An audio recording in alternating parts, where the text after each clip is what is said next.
ఒక అడవిలో కొలను వద్ద కుందేలు జింక కలిసిమెలిసి ఉండేవి.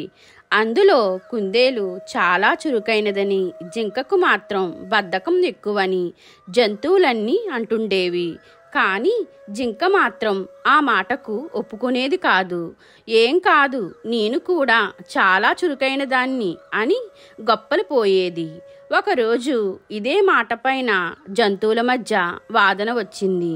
కొలనుకు పెద్దయిన ఏనుగు మధ్యలో కల్పించుకుని, సరే, జింక తాను చురుకైన దాన్నని వాదిస్తుంది కాబట్టి దానికి కుందేలుకు ఒక పోటీ పెడతాను.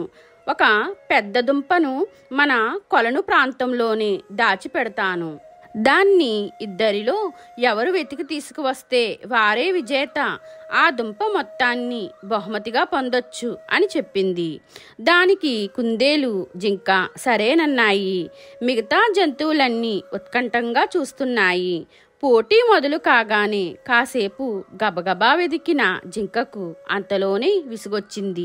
అబ్బా, ఇంత పెద్ద ప్రాంతంలో ఆ దుంపను వెతకడం అంటే కష్టమే, అలసిపోయాను, ముందు విశ్రాంతి తీసుకుంటా అని ఓ చెట్టు వద్ద కూర్చుండిపోయింది.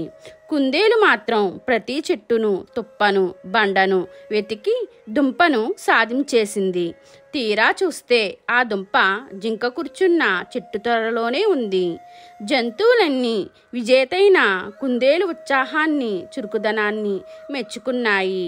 అయ్యో, పక్కనే ఉన్న బద్ధకంతో చూడకపోయినానే అని బాధపడి జింక అప్పటినుంచి తన పద్ధతి మార్చుకుంది. మీకు ఈ వీడియో నచ్చితే లైక్ చేయండి, షేర్ చేయండి, కామెంట్ చేయండి, నా ఛానల్ని సబ్స్క్రైబ్ చేసుకోండి.